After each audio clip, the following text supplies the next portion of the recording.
Hello friends, welcome to Sri kids TV. Tamil கதைகள். முயலும் எலியும். நீதி: ஆபத்தில் உதவுவனை உற்ற நண்பன். ஒரு அடர்ந்த காட்டுக்குள்ள ஒரு முயலும் எலியும் நல்ல நண்பர்களா இருந்தாங்களாம். அவங்க எப்பொழுதுமே ஒன்னா சந்தோஷமா சுத்திட்டு இருப்பாங்களாம். ஒரு நாள் ஆத்தங்கரையில நின்று எலியும் முயலும் பேசிட்டு இருக்கும் போது ஆத்தங்கரைக்கு எதிர்பக்கத்துல ஒரு மானும் யானையும் நிற்பத பார்த்தாங்களாம். அந்த மானை முயலுக்கு தெரியுன்றதுக்காக அங்க போய் பேசுறதுக்காக எலியும் முயலும் ஒன்னா போனாங்களாம். மானை பார்த்த உடனே முயல், மானே எப்படி இருக்க அப்படின்னு கேட்டுச்சான். அதுக்கு மான், நான் நல்லா இருக்கேன், நீ எப்படி இருக்க முயலே அப்படின்னு கேட்டுச்சான். உடனே முயல் சொல்லிச்சான், நான் நல்லா இருக்கேன், இதுதான் என்னுடைய நண்பர் எலி அப்படின்னு அறிமுகப்படுத்தி வச்சுதான். அதை கேட்ட மானும் யானையும் சிரிச்சுதுங்களாம்.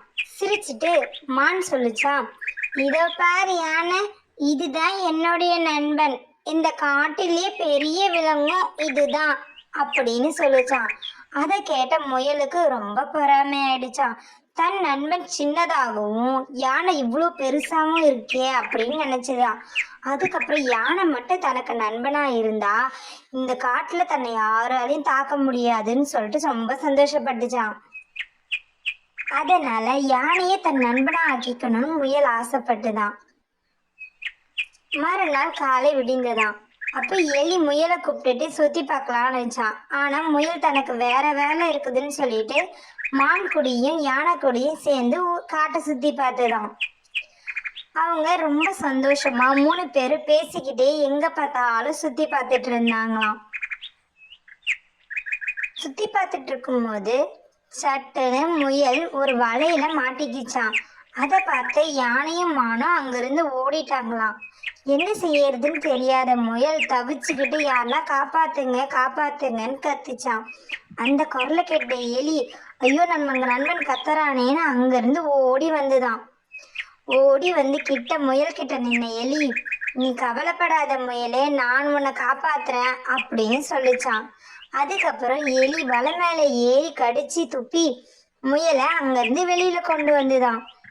வலையிலிருந்து வெளியே வந்த முயல் எலி கிட்ட மன்னிப்பு கேட்டுதான். எலி, பரவாயில்ல நண்பா, நமக்குள்ள என்ன அப்படின்னு சொல்லிச்சான். இது கேட்ட முயலுக்கு இப்பதான் தன்னுடைய உண்மையான நண்பன் யாருன்னு புரிஞ்சுதான்.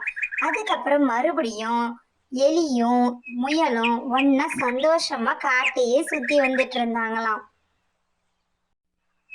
இந்த கதையில இருந்து நம்ம என்ன தெரிஞ்சுக்கிறோம்னா, எலியும் முயலும் நல்ல நண்பர்களா காட்டை சுத்தி வந்துட்டு இருந்தாங்க.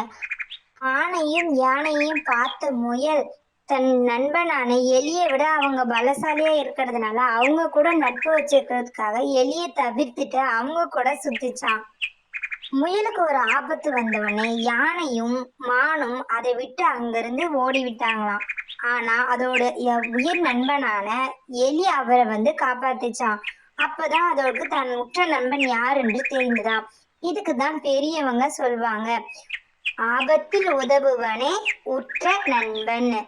அதனால எல்லாருமே தனக்கு உற்ற நண்பனை வலியவன் என்று பார்க்காம யார் தன்னோட ஆபத்து காலத்திலையும் தனக்கு துணியா நிற்பான்னு பார்த்துதான் சேர்ந்தெடுக்கணும்.